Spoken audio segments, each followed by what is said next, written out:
ரெண்டாவது என்னென்னா, செகண்ட் என்ன பார்க்க போகிறோன்னா, அவர் வந்து முதலாவது அழைத்தவங்க கிட்ட வந்து ஒரு பணம் கூலி பேசுகிறாரு. ஆனால் பிந்தி வந்தவங்க கிட்ட கூலி பேசலை. நியாயமானபடி தருவேன் அப்படின்னு சொல்கிறாரு. அவங்க வந்து அந்த முதல்ல வந்தவங்க அந்த ஒரு பணத்துக்கு சம்மதித்து தான் அந்த வேலைக்கு வர்றாங்க. அப்போது ஏசப்பா வந்து சொன்ன வார்த்தையில் வந்து கரெக்டாக இருப்பார்.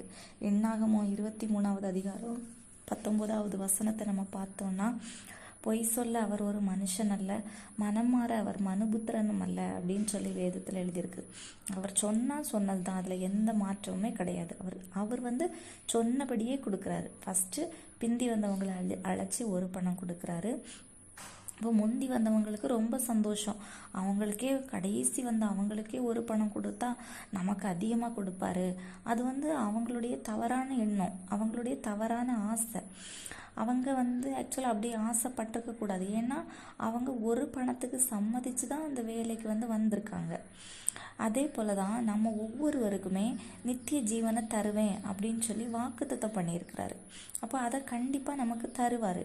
நம்ம ஒவ்வொருத்தரையும் அழைக்கும்போது நம்ம அதற்கு சம்மதிச்சு தான் ஊழியத்துக்கு வரோம். ஒரு ஊழியக்காரர் ஊழியம் செய்ய அழைக்கும்போது அவங்க எதுக்காக வராங்க, இந்த ஊழியத்தை நான் நல்லா செஞ்சு முடிச்சிட்டேன்னா எனக்கு கடைசியில் நித்திய ஜீவனை தருவார் அப்படிங்கிற ஒரு நம்பிக்கையில் தான் நம்ம வரோம். ஏன்னா ஏசப்பா அதுதான் வாக்குத்தத்தமாக நமக்கு கொடுத்துருக்காங்க. நமக்கு நித்திய ஜீவனை தருவேன்னு சொல்லியிருக்காங்க.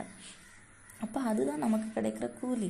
நம்ம அதுக்கு சம்மதிச்சு தான் அந்த ஊழியத்துக்கு நம்ம வரோம். அப்போது கர்த்தர் நமக்கு கொடுத்ததை கண்டிப்பாக நமக்கு வாக்கு கொடுத்ததை கண்டிப்பாக நமக்கு செய்வார். நம்ம வாழ்க்கையில் கூட பார்த்திங்கன்னா கர்த்தர் வந்து நமக்கு ஒரு சில வாக்குத்தத்தங்களை கொடுத்துருப்பாரு. அதை அந்த காலம் வரும்போது கரெக்டாக அதை நிறைவேற்றுவார். ஆனால் நம்ம வந்து என்ன பண்ணக்கூடாது, அதை விட அதிகமாக வந்து ஆசைப்படக்கூடாது. மூணாவது என்ன பார்க்குறோன்னா, அந்த வேலைக்காரங்க வந்து என்ன பண்ணுறாங்க, தங்கள் உடன் வேலைக்காரர்களை பார்த்து பொறாமப்படுறாங்க, முறுமுறுக்கிறாங்க. முந்தி வேலைக்கு அமர்த்தப்பட்டவங்க பிந்தி வந்தவங்களை பார்த்து முறுமுறுக்கிறாங்க, பொறாமப்படுறாங்க.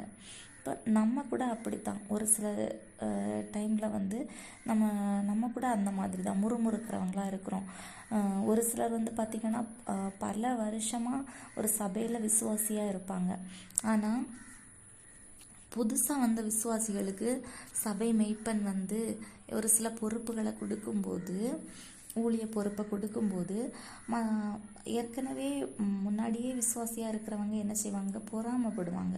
நான் இத்தனை வருஷமாக இந்த சபையில் விசுவாசியாக இருக்கேன், எனக்கு கொடுக்காம எனக்கு பிந்தி வந்தவங்களுக்கு கொடுக்குறாரு, நானும் இந்த சபையில் தானே இருக்கேன், நானும் அதே ஏசப்பாவை தானே ஆராதிக்கிறேன், ஆனால் எனக்கு கொடுக்கலையே, அவங்களுக்கு கொடுக்குறாரு அப்படின்னு. எப்போவுமே நம்ம வந்து மற்றவங்களை பார்க்கவே கூடாது. இப்போ ஒரு சில விசுவாசிகளை பார்த்திங்கன்னா தேவன் அதிகமாக ஆசீர்வதிப்பார். அவங்கள பார்த்து மற்றவங்களுக்கு பொறாமை வரும். உடனே ஆண்டவர்கிட்ட போய் முறுமுறுக்க ஆரம்பிப்பாங்க. இந்த ஊழியக்காரங்க எஜமான்கிட்ட முறுமுறுத்த மாதிரி தான் ஆண்டவர்கிட்ட போய் முறுமுறுப்பாங்க. நானும் உங்களை தானே ஏசப்பா ஆராதிக்கிறேன், நானும் தசம் பாகம் கொடுக்குறேன், நானும் காணிக்கை கொடுக்குறேன், ஆனால் என்னை மட்டும் கொஞ்சமாக ஆசீர்வதிச்சிருக்கீங்க, அவங்கள பாருங்கள் அதிகமாக ஆசீர்வதிச்சிருக்கீங்க அப்படின்னு சொல்லி முறுமுறுப்பாங்க. அப்படி செய்யவே கூடாது. அது வந்து பாவம். நம்ம வந்து எப்போவுமே அடுத்தவங்கள பார்க்கவே கூடாது. நம்ம வேலையை நம்ம கரெக்டாக உண்மை உத்தமமாக செய்யும்போது நமக்குள்ள பங்கு கர்த்தர் தருவார். அப்போது நமக்குள்ள பங்கை நம்ம வாங்கிட்டு மன திருப்தியாக மன ரம்யமாக நம்ம வந்து இருக்கணும். அடுத்து நாலாவது என்னன்னா, பிந்தினோருக்கு தான் முதலாவது கூலி கொடுக்கப்படுது. இந்த கடைசி காலத்தில் வாழ்கிற நாம தான் 11வது மணி நேர ஊழியக்காரர்கள். இப்போ நம்ம வந்து கொஞ்ச நேரம் தான் வேலை செய்ய போகிறோம்.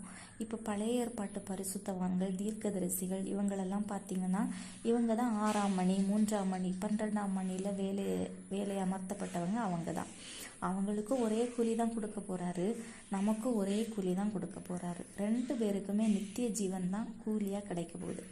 ஆனால் கடைசியில் வேலைக்கு அமர்த்தப்பட்ட 11வது மணி ஊழியக்காரர்களால் நமக்கு தான் முதலாவது என்ன செய்ய போகிறாரு, கூலி கொடுக்க போகிறாரு. இந்த உலகத்தின் கடைசி நாட்களில் வாழ்ந்துகிட்டு இருக்கிற நம்ம தான் கடைசி அந்த 11வது மணி நேர ஊழியக்காரர்கள்.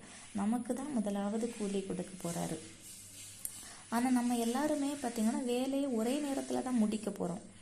இப்போ வந்து எக்ஸாம்பிளுக்கு நான் சொல்கிறேன். இப்போ பவுல் வந்து ஏசப்பாட்ட, நான் உங்களுக்காக அதிகமாக பாடுகளை பட்டிருக்கேன், அதிக நேரம் வேலை செஞ்சேன், அதனால் எனக்கு அதிகமாக கூலி தரணும் அப்படின்னு சொல்லி அவர் எதிர்பார்க்க முடியாது. ஏசப்பா வந்து பட்சபாதம் உள்ளவர் அல்ல. அவர்கிட்ட வந்து பார்ஷியாலிட்டி அப்படிங்கிறது கிடையாது. இப்போ ஒரு அப்பா அம்மா இருக்காங்க, அவங்களுக்கு வந்து 2 பிள்ளைங்க இருக்காங்கன்னு வைப்போம். அப்போ வந்து அவங்க வந்து மூத்த பையனை, நீ தானே முதல்ல பிறந்த, அதனால் உன்னை வந்து நான் இன்டர்நேஷ்னல் ஸ்கூலில் சேர்த்து படிக்க வைக்கிறேன் அப்படின்னு சொல்லிட்டு ஃபஸ்ட்டு பையனை இன்டர்நேஷ்னல் ஸ்கூலில் சேர்த்து படிக்க வச்சுட்டு, 2வது நீ தானே கடைசி பிறந்த, அதனால் உன்னை நான் கவர்மெண்ட் ஸ்கூலில் தான் சேர்ப்பேன்னு சொல்லி அப்படி செய்வாங்களா? செய்யவே மாட்டாங்க. எந்த அப்பா அம்மாவும் 2 பிள்ளைங்க இருந்தால் அவங்கள ஒரே மாதிரி தான் பார்ப்பாங்க, ஒரே மாதிரி தான் ட்ரீட் பண்ணுவாங்க. அதே போல தான் நம்ம ஏசப்பா கிட்டையும் பார்ஷியாலிட்டி கிடையவே கிடையாது. நம்ம எல்லாருமே அவருடைய பிள்ளைகள் தான். பழைய ஏற்பாட்டு பரிசுத்தவான்களாக இருந்தாலும் சரி, புதிய ஏற்பாட்டில் வாழுகிற நம்மளாக இருந்தாலும் சரி, நம்ம எல்லாருமே அவருடைய பிள்ளைகள் தான். நம்ம எல்லாரையுமே அவர் ஒரே மாதிரி தான் ட்ரீட் பண்ணுவார். நம்ம எல்லாருமே ஒரே நேரத்தில் தான் வேலையை முடிக்க போகிறோம். எப்போ வேலையை முடிக்க போகிறோம்? ஏசப்பாவுடைய வருகை எப்போ இருக்குதோ அந்த வருகையோடு நம்ம இந்த பூமியில் நமக்குள்ள வேலை வந்து முடிஞ்சிடும். நீங்கள் நினைக்கலாம், பவுல் தான் இறந்துட்டாரே, அவர் எப்படி ஏசப்பாவுடைய வருகை வர வேலை செய்ய முடியும் அப்படின்னு நினைக்கலாம். இப்போ பார்த்தீங்கன்னா பவுல் எழுதிய நிருபங்கள் மூலம் இன்னும் அநேக ஆத்துமாக்கள் ரட்சிக்கப்பட்ட கொண்டு தான் இருக்காங்க. பவுல் மரித்தாலும் கூட அவர் வந்து அவருடைய நிருபங்கள் மூலமாக இன்றைக்கும் ஆத்தும ஆதாயம் நிறைய நடைபெற்று கொண்டு தான் இருக்குது. அப்போது நமக்கு ஏசப்பா எப்போ கூலி கொடுப்பாங்க அப்படின்னா, முதலாவது பிந்தி வந்தவங்களுக்கு கொடுப்பாங்க. அது எப்படி அப்படின்னா, ஏசப்பாவுடைய வருகையில் அவருடைய மணவாட்டியாகிய சபை மேலே போகுது. அங்கே வந்து கடைசி கால ஊழியக்காரர்களாகிய புதிய ஏற்பாட்டு பரிசுத்தவான்கள் தான் ஸ்பெஷல் கெஸ்ட்டு. ஏன்னா நம்ம வந்து ஏசப்பாவுடைய இரத்தத்தோடு போவோம். பழைய ஏற்பாட்டு பரிசுத்தவான்கள் பார்த்திங்கன்னா அவங்க ஆட்டுக்குட்டியின் இரத்தத்தோடு வருவாங்க. அவங்களுடைய பாவம் வந்து மூடப்பட்டிருக்கதே தவிர அவங்க பாவங்கள் கழுவப்படலை. நம்ம மேலே போகும்போது தான் அவர்கள் பூரணமடைவார்களாம் பழைய ஏற்பாட்டு பரிசுத்தவான்கள். அதாவது ஒரு வசனம் உண்டு, நம்மை அல்லாமல் அவர்கள் பூரணராகாதபடிக்கு விசேஷித்த ஒன்றே நமக்கு வைத்திருக்கிறார். அந்த விசேஷித்த ஒன்று தான் ஏசப்பாவுடைய இரத்தம். 7 வருஷம் இந்த பூமியில் அந்தி கிறிஸ்து ஆட்சி நடக்கும்போது அதே வேளையில் பரலோகத்தில் ஆட்டுக்குட்டியானவருடைய கல்யாண விருந்து நடக்கும். அதில் மணவாளனுக்கு பக்கத்தில் மணவாட்டி, அதாவது மணவாட்டியாகிய சபை நமக்கு தான் வந்து இடம்.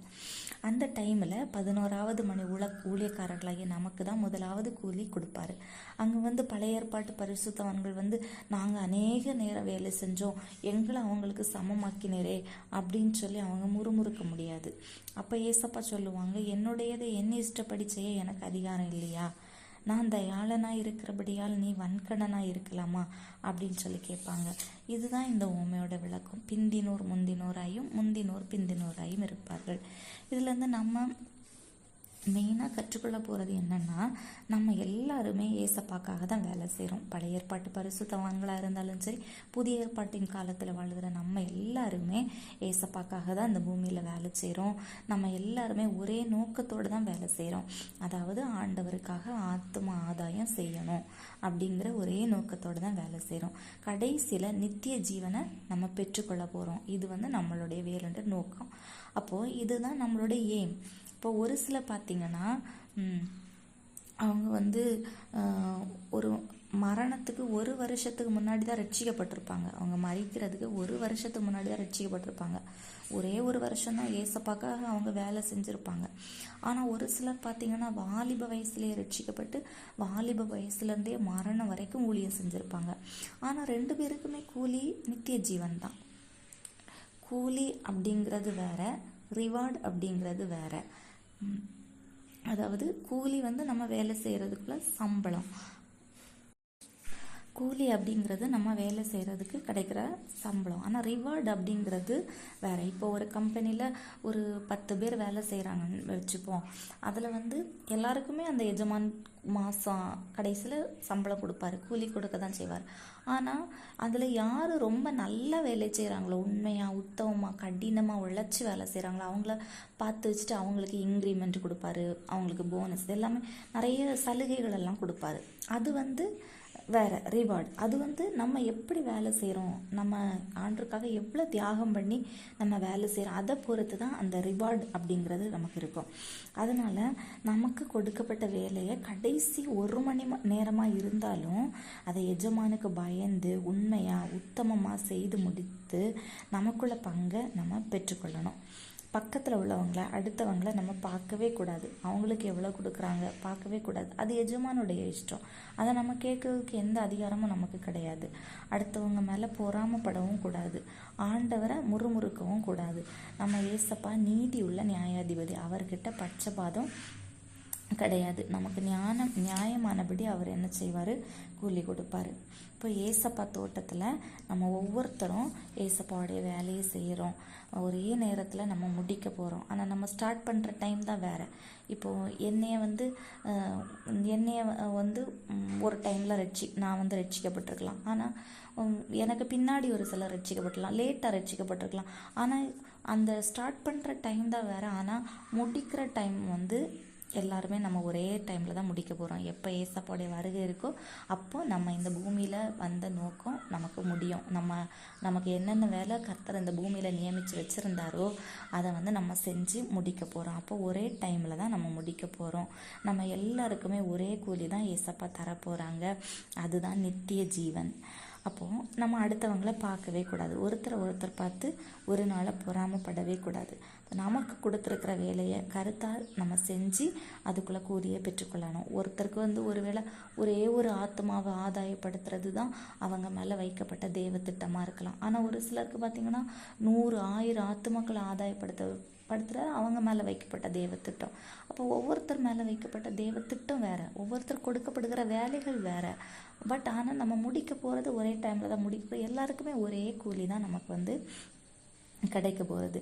அது கடைசி 1 மணி நேர வேலையாக இருந்தால் கூட நம்ம உண்மையாக செய்வோம்.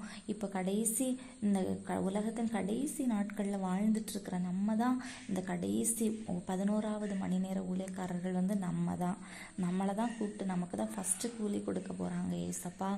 அப்போது நான் பழைய ஏற்பாட்டின் பரிசுத்தவான்களுக்கும் நம்ம எல்லாருக்குமே ஒரே கூலி தான் கிடைக்க போகுது. அவங்க அந்த காலத்துலேருந்தே ஆண்டவருக்காக உழைக்கிறாங்க. ஒவ்வொரு தீர்க்கதரிசிகளும் ஆண்டவருக்காக பல பாடுகள் ஆனால் நம்ம அப்படியெல்லாம் இல்லை. கடைசி கொஞ்ச நாட்கள் தான் ஏசப்பாக்க வேலை செய்ய போகிறோம். அவங்கள மாதிரி நம்ம கஷ்டப்படவே இல்லை. அதான் அவங்க சொல்லுவாங்க, பகலின் உஷ்ணத்தையும் வெயிலின் கஷ்டத்தையும் சகித்த எங்களுக்கு அவங்கள சமமாக்கினீரே அப்படின்னு சொல்லிட்டு. ஆனாலும் அவங்களுக்கும் நமக்கு ஒரே கூலி தான் ஏசப்பா தரப்போகிறாங்க. அதனால் நம்மளுடைய வேலையை நம்ம கருத்தாக உண்மை உத்தமமாக கர்த்தருக்கு பயந்து செய்யும்போது நமக்கு நியாயமானபடி கர்த்தர் கூலி கொடுப்பாரு. கர்த்தருடைய பரிசுத்த நாமத்துக்கு மகிமை உண்டாவதாக.